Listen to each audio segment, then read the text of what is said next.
War of the Rocks, Burning Bridges, Kids' Adventure Stories, written by Jeff Child, narrated by John H. Feskins.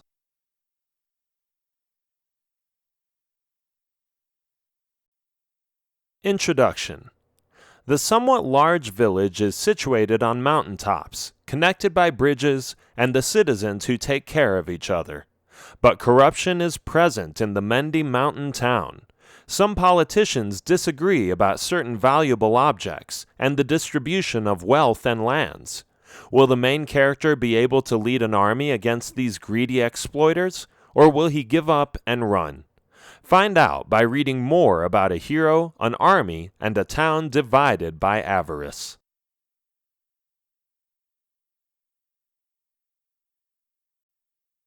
Chapter 1. Corrupted. It was late. It was already dark in Mendi Mountain, a town built on protruding rocks and towering mountaintops. The middle-sized village wasn't like a lot of towns in the region. Its construction was unique. About 100 rocks the size of large fields were standing tall, being shaped by some past earthquake, and someone once decided to build his home here, starting the tradition and legacy of Mendi Mountain's strange homes. The homes looked like regular houses, but what was so weird about them was that some of them were built close to an abyss, bordering a lethal fall of anyone coming too close to the edge. The town's 100 rocks were connected by a few hundred binding bridges that reached across the large gaps in the landscape. The bridges were sturdy and safe, and Mendi Mountain citizens were proud of their designs and sophisticated handiwork. Each day, thousands of people crossed these bridges in order to get to their various destinations. They considered it a pleasure and a privilege, letting their hands slide on the railing and looking down at the vast depth they were mastering by walking over it. But with these rocks, after a while, there were divisions. The rich clotted together, and the poor were kind of separated into somewhat lower areas and other rocks, as if they were outcasts. The elite of the village, after some time, existed only on certain rocks, which were places where the poor in this town were hardly being found. And although the governing village council consisted of both rich and poor representatives, the town's elite was getting more aggressive and power-hungry every day. It was getting out of hand. Borko was walking home. He whistled a simple tune and looked around him. Thud! A man ran into him, almost knocking him over. "Hey!" Borko shouted. "Watch where you're going!" He looked at the running man, who looked back at him. The man's mouth was covered by a cloth, and so was his nose. And there was enough light that Borko could see a scar on his face, right below his left eye. The man had a blade, a knife which shined in the moonlight for a second, before he disappeared around the corner. "Well, that was strange," Borko said. He turned around and bumped into a soldier. "Hold it, where are you going?" a soldier asked, pushing him back with one hand. "I'm just going home. What's wrong with that?" Borko said. "Okay, you can continue on your way, but one of my soldiers will accompany you." Borko looked at him with a surprised expression on his face. He agreed to let the soldier guide him home and went on. After a few blocks, they arrived at his house. He turned around and told the soldier, "Thank you. This is where I live. You may go now." "Just don't let it happen again," the soldier said. "Let what happen?" "Wandering the streets that late without permission from the elite." "What? Since when did this become a law?" Borko asked. "Since today. Now go inside and don't talk back to me so I don't have to report you." Okay, I'm already gone. Good night." Borko entered the house and was welcomed by his 3 daughters and 3 sons. The youngest ones ran towards him and were lifted up by the faithful father. His wife came towards him and kissed him quickly. "Hi, honey. How was it?" she asked. "It's not safe out there," he answered. "Why? What's going on?" his wife asked. "Did you know about the new curfew?" "No, I knew nothing about it. Is there a curfew?" "Yes. The soldiers will arrest people who can't explain to them where they are going. I am afraid that if I will be outside beyond the curfew too, they will arrest me anyway." "That's terrible," his wife said. "Rosalind, things are changing. I don't trust the government anymore. We only have about 10,000 people in this village, but I think something strange is about to happen. Stability has been removed from this small society." "I know what you're talking about," his wife Rosalind said. "I noticed it myself when all the children had to stand in line at the school, and I don't know what they were doing, but it was an unusual ceremony.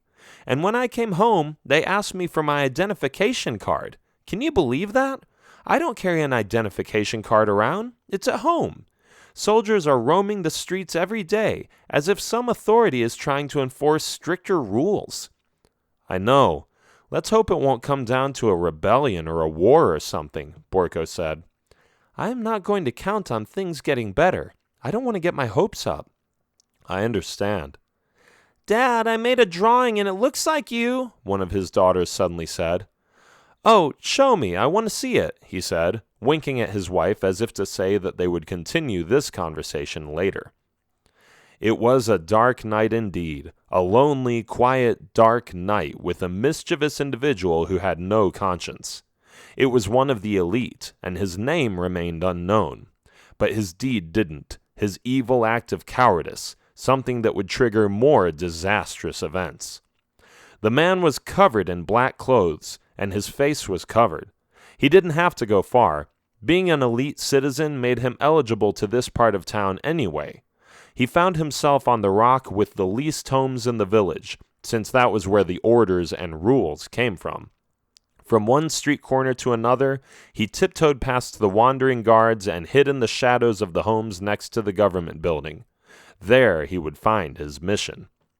It didn't take much for him to break in and head towards the government seat. One might have wondered what the mayor of Mendy Mountain was doing up this late in the first place, but nobody would ever find out, because his life ended right there and then. The ninja-like figure snuck up to the mayor and grabbed the ruler, slitting his throat and watching him fall on the ground. The blood and stiffness of the body within seconds told him what he wanted to be sure about. The mayor was dead, assassinated, and there was no one around to see it. His mission was complete. He left the building. The night was dark indeed, darkened by the stain of an act of crime.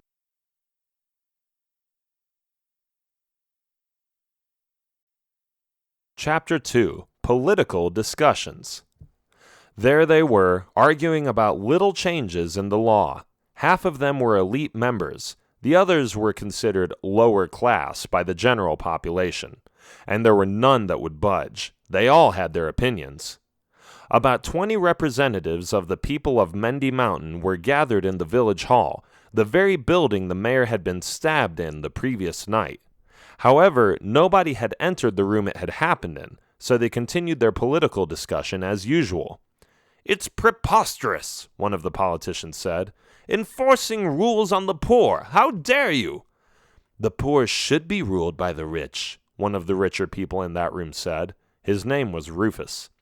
"They have worked their way up to financial freedom. They know what they are doing, and they are the best leaders this town has to offer." "Just because you got lucky doesn't make you a better leader," another one said. "I wouldn't be so quick to judge. Have you learned how to manage a firm? How to find the most profitable ways to make a living? We are the elite because we are smarter. And isn't leadership all about wisdom and knowledge?" "I totally disagree," another poor politician said. "I think we should ask the mayor before we jump to any conclusions." But right at that moment, a servant came into the room. "The mayor is dead," he yelled. "I found him stabbed to death in front of his governing seat." The politicians got up as quickly as they could and ran towards the room where it had happened. There he was, lying in his own blood, the victim of a heinous crime, a secret crime. But these men lost all reason at the sight of this scene. "See, that's what you get if you don't control the impoverished," Rufus said. "Before you know it, they start killing the elite and taking over the government." "Who says this is done by someone who isn't part of the elite?" one of the poor representatives asked. "Oh, come on. Why would we kill one of our own?" "Your own? We are all citizens of this town. What are you suggesting?" "I am suggesting that we stop talking and start acting. Guards!" The most dominant rich guy ordered the guards to arrest the poor representatives.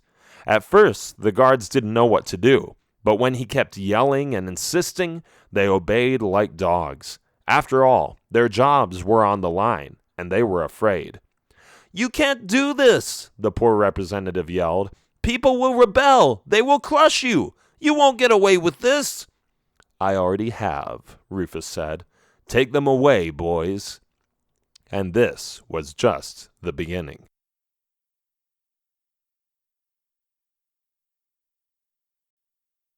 Chapter 3. Insurgents.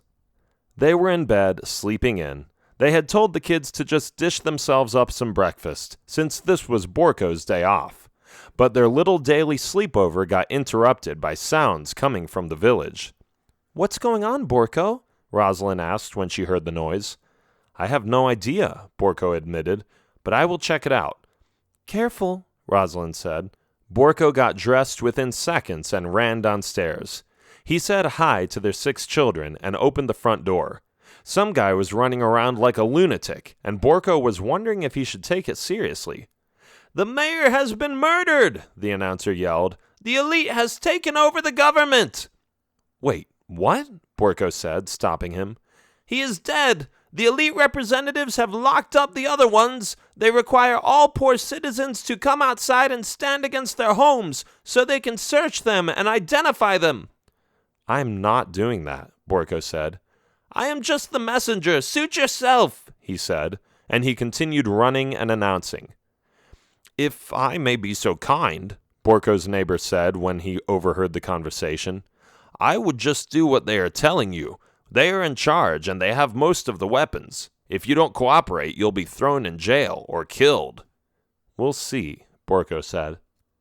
But not too much longer, he saw a patrol of soldiers walking through the street. "Everybody stand against your homes, facing the wall," he said. "We are going to search you for weapons. After that, we will enter your homes and search your property." "I would do as they say," Borko's neighbor said.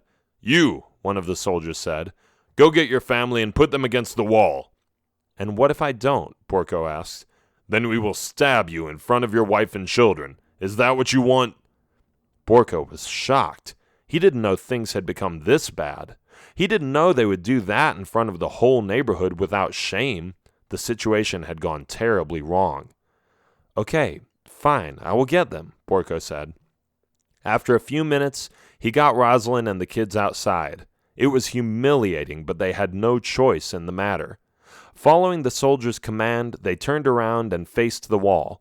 The soldiers were searching Borko by letting their hands glide over their bodies, looking for anything that would look like a weapon or interesting object. Then they came to Borko's wife. One of the soldiers touched her on the back and slowly went down her lower back. "That's enough," Borko said. "She has nothing. Stop touching her." "Oh, but we're not finished yet," the soldier chuckled. "We have to search thoroughly." He didn't stop touching her. Borko got angry. He was furious. He couldn't take it anymore. He got off the wall and walked towards the soldier who was touching his wife. "Enough, I said," he yelled as he punched the soldier to the ground. "Rebel," the other soldiers said. "Kill him." Borko picked up the sword the soldier on the ground was carrying. He held it in front of him and stood ready to face his offenders. Rosalind and the kids hid behind him. One by one, sometimes 2 at the same time, the soldiers attacked Borko. But Borko was a skilled fighter. He dodged a sword being swiped over his head, stabbed one of the soldiers, used him as a shield, and then jumped to the side to have 2 soldiers accidentally stab each other. Only 2 left. One of them dashed at him. He stepped aside and hit the soldier in his back, killing him instantly. A pile of dead soldiers was next to him. People in the neighborhood had come to watch the fighting scene. The last soldier looked at Borko's previous victims and started running away. "Get him!" Borko shouted. "Don't let him get away!" But it was too late. The soldier had already broken through the crowd. Borko turned to his wife and children. "Are you okay?" he asked. "Yes, we are," Rosalind said with a worried face. "But now what? You'll be hunted down. Do you know what you have started?" "I couldn't have him touch you like that," he said. Besides, it was bound to happen. We have to stand up for each other. We won't wait any longer. I want you to leave this place. Take the women and children and go towards the end of the highest mountain. I will meet you there." "But what about you?" Rosalind asked. "I will lead the men against the oppressive soldiers," Borko said. "Please don't die," Rosalind begged him with tears in her eyes. "You have to promise me you will meet me on the other side of the mountain. Promise me." "I promise. Don't worry, I will be all right," Borko said before he kissed her. Then he turned to the crowd that had gathered around him. "Citizens of Mendi Mountain," he said, "don't be surprised. This had to happen. There is no other way to preserve our freedom. We have to fight for our rights. Take the weapons of these dead soldiers and anything else you can find, and follow me to the government building. We shall beat the corruption out of them and get our village back. Please have your wives and children follow my wife. She will lead you out of town. Now let's get to it." Some of the men were cheering. It was like they had been suppressing their feelings of hate towards the arrogant elite for a long time, and now they finally had the opportunity to strike back.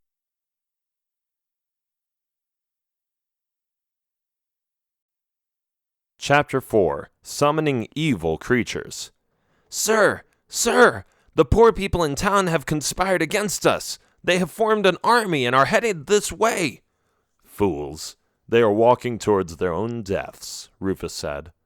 The soldiers had brought the message. The town's leaders were listening. They knew what to do. It was simple.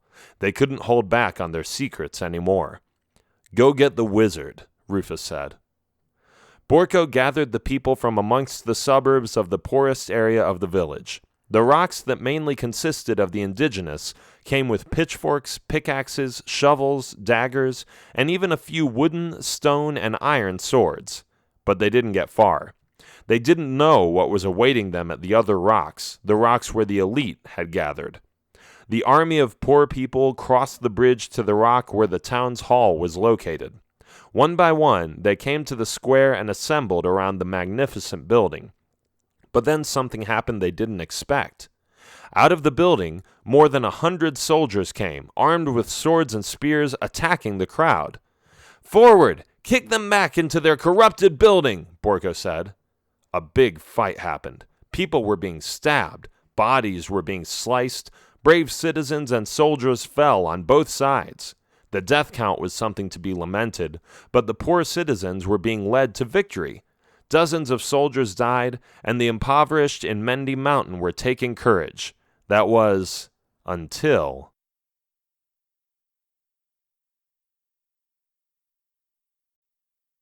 Chapter 5. Burning Bridges. The wizard came out of the building. He stretched his arms and chanted incomprehensible words. "Samastamastu, Raka, Raka," he shouted. Within seconds, out of the depths from beyond the railing on the sides of the rock, hundreds of flying ghosts flew up and started spitting fireballs at the rebellious army. Some people were burned, others fell on the ground in fear. The flying ghosts flew in circles and crisscrossed through the air, making it almost impossible to get hit by the army's short-distance weapons. Their numbers were overwhelming, and it seemed best to cancel the entire operation. "Pull back!" Borko yelled. "Let's get out of here!" He ran across the bridge and the others followed. They looked back and saw some of the flying ghosts pursue them, but most of them stayed at the square. Suddenly, one of the flying ghosts spewed out a fireball at one of the civilians. He missed, but hit the bridge. The other flying ghosts apparently thought it was a good idea to cut off their enemies from the rock. So after that, other flying ghosts did the same thing. They were spitting fireballs by the dozens now, destroying the bridges in the process. "No!" Borko said, but it was too late. The bridge fell, and a few of the good guys fell into the abyss. Fortunately, most of the other ones had reached the other side of town safely by now, but the bridges were gone. There was no way back to the rock. Or was there?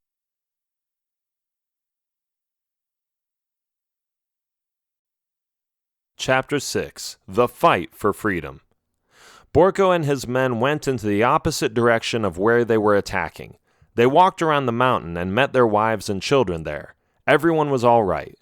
Borko's wife came running at him and gave him a hug. "I am so glad you are unharmed," she said. "Yeah, well, there have been a lot of deaths on our side," Borko said. "That's horrible," Rosalind said. "What happened?" "There were flying ghosts," Borko answered. "We were winning, actually. But then they had this wizard, and when he appeared, he summoned hundreds of flying ghosts. They spat fireballs at us and burned the bridges to the town's hall. I don't know what to do." "Well, perhaps we have no way to get there, but they can't get out either, can they?" one of the men commented. "That's not entirely true," Rosalind said. "There are ladders and stairs to that rock. It's the only rock that they added stairs to, just because the rich people could afford to build them. So either way, they aren't stuck, but going up the stairs would probably be a death trap." "That's what I think too. It would be suicide to go up the rock that way," Borko said. "Let's discuss tactics later. For now, we'll heal the wounded and settle down for a while until we know what to do." That night they were sleeping under the stars, and the numerous campfires were lighting up the sky, as it were, protecting the families from the cold air and darkness. Borko's wife came to him as he was standing there, watching his children fall asleep. "Why does it have to be you?" she asked. "Why can't you just let some other guy lead this army of rebels? You have me, and you have 6 children to care for. We cannot lose you." "The men look up to me. They see me as their leader. If I don't go first, what kind of example will that set?" "But someone else could easily do it." "Who? I don't see any of these men being as courageous as I am right now. I've had training. I am capable of fighting. I am as important as any of these men to defend our village. I am sorry, and I understand what you mean, and trust me, if I could have it any other way, I would. But it doesn't look like I have a choice. Other men have families too. I shouldn't be selfish." "I love you," his wife says. "Watch yourself. I don't want to lose you." "I won't do anything stupid." He didn't sleep much that night. The loss of the men in the previous battle was haunting him. It made him more resolute and frustrated. This had to be solved. These corrupt leaders in Mendi Mountain had to be removed from their positions. He kept thinking about it, but he didn't know what to do. The next day, he gathered the men and asked them what they thought. They came with different ideas. Some of them said they should climb the walls on the other side of the rock. "Sounds like an option," Borko said, "although I wouldn't want anyone to die simply by falling off because it's too steep. Any other suggestions?" "Flying ghosts can be killed with arrows," someone said. Borko became extremely interested. "Go on," he said. "Well," the guy said, "it's pretty simple, actually. Flying ghosts fly around, which is why we have a hard time killing them with our swords. They are too far away. But if we shoot some arrows into them, I am sure we can win this war." "How many arrows does it take to kill a flying ghost?" Borko asked. "If I'm correct, just 3. "3? That doesn't sound very simple, but I like the idea." More discussions opened the way to a specific strategy that day. All people, men, women, and children, went deeper into the forest and collected wood, rocks, and materials for arrows. Within 2 days, thousands of bows and arrows were created, preparing the men for war against the corrupt government. It was the end of the week. A thick fog was covering the nether parts of the area. The evil dictators were comfy in their luxurious homes and town's hall. They didn't suspect anything, but that morning, 10 of Borko's men were climbing up the walls of the elite rock. Slowly and carefully, they took one step after another and snuck up the tall wall on the other side of the rock. "Let's stay together," Borko whispered. "We have to take out whoever or whatever is guarding the stairs." And there they went, sneaking into the small part of town that was still occupied, heading towards the stairs area. "There," he whispered. "See those guards? Let's get them." With the other 9, they snuck up on the guards and killed them. The stairs area was free. It was easier than expected. "I didn't think it would go so fast," one of the men said. "Neither did I," Borko admitted. "We will wait here. You go get the rest of the army at the bottom of the rock." After a while, the man came back with the rest of the army. They were mainly armed with bows and arrows this time, realizing that the flying ghosts might still be around. When they all arrived at the town square, they saw it. The hundreds of flying ghosts were piled up in front of the government building's entrance. They were fast asleep, but when one of the men came too close, they woke up. Suddenly, they were all up in the air, flying up one by one and circling around their enemies. "Archers, get ready!" Borko commanded. "Shoot!" Hundreds of arrows sped through the air, with a big percentage hitting their targets. Flying ghosts dropped on the ground by the dozens, spitting back fireballs whenever they could, but they were being defeated. Their numbers decreased slowly, reducing their monstrous army and paving the way for Borko to enter the building. He opened the door and went inside. He would end this thing, once and for all.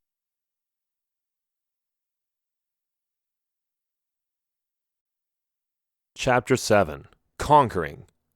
When Borko opened another door, a villain jumped on his back, trying to knock him over. Borko threw him on the floor and looked at him. His assailant had a scar below his left eye. "You," he said, "you are the one I saw that night. You murdered the mayor, didn't you?" "It had to be done to convince the rest of the elite to take over," he said. "It was the only way."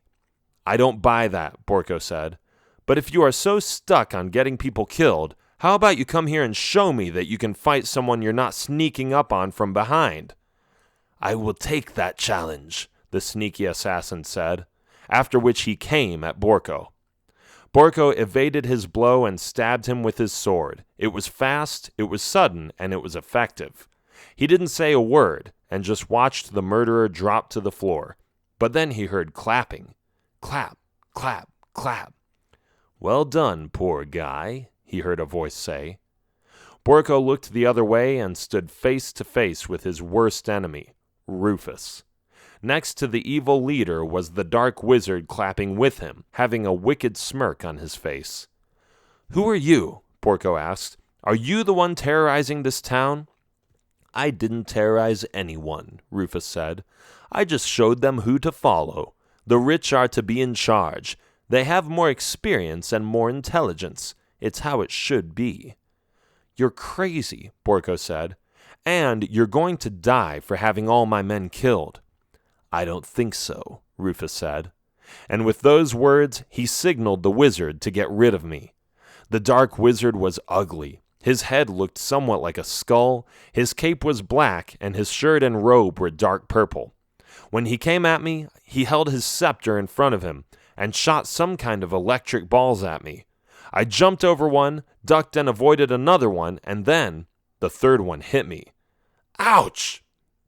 I fell backwards on the floor, still feeling a little electrocuted by the magical electric ball he just shot at me. In the corner there was a shield. When I felt a little better, I reached over and grabbed it. Another electric ball came at me, but I held up the shield to protect myself. Kazing! My shield deflected the electric ball.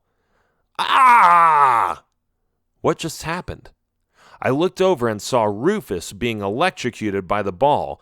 He was on the floor, choking slowly. I didn't hesitate. I reached for my sword and picked it up. Zigzagging through some more electric balls and deflecting some other ones, I ran as fast as my legs could carry me. I came to Rufus and stabbed him with my sword. "You will never be the rightful ruler of this village," I said. But I wasn't paying attention. Another electric ball hit me, this time in the back. "Ah!" I shouted. The wizard came closer and closer, ready to finish me off. "Pity," he said in an eerie voice. "I kind of liked Rufus, but since you killed him for me, I guess I will just have to govern the village now. I was going to get rid of him anyway, but now that you did it for me, I almost feel like I should thank you." "You awful monster," Borko said, struggling to get back up after such a shock. "Call me whatever you want, but you won't see the light of another day. Goodbye, poor citizen." Borko closed his eyes, waiting for the final blow that would end his life. But all of a sudden, he heard the wizard scream in agony. "Arrgh!" He opened his eyes and saw the wizard drop on his knees with an arrow in his chest. Then he looked at the door. Could it be true? He blinked his eyes and shook his head as if to try to wake up. No. Really? It was his wife. "Rosalind, what are you doing here?" he asked, feeling relieved that he had just cheated death. "We put the children under the care of some of the women of the village and encouraged the others to take a bow and some arrows and help defend their husbands. So I volunteered immediately, knowing that if I could do anything to help you, I would regret not doing it." "Well, you came at the right time. A few more seconds and I would have been dead." "You're welcome," she said proudly. "What did you think of my accuracy?" "Oh, great accuracy," Borko said, as he came closer and gave her a kiss. Then the other men came in. Borko laughed. "You're a little late, guys, but luckily I have an amazing wife." "Is anyone in here still?" one of them asked. "Go ahead and look in the basement. I am suspecting them of locking up the rightful future rulers have been locked up there or something. How is it outside?" "All the flying ghosts are dead or have escaped. The men are victorious." "Let's free the prisoners and celebrate," Borko said. The party went on pretty late that night. Borko played with his children, the representatives figured out the new way to rule the village, and everybody was happy. "I love you," Borko told Rosalind. "Thank you for rescuing me."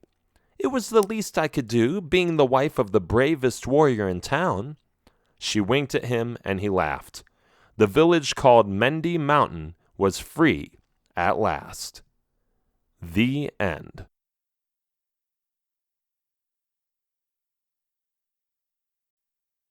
This has been War of the Rocks, Burning Bridges, Kids' Adventure Stories. Written by Jeff Child. Narrated by John H. Feskins. Copyright 2017 by Jeff Child. Production copyright 2017 by Jeff Child.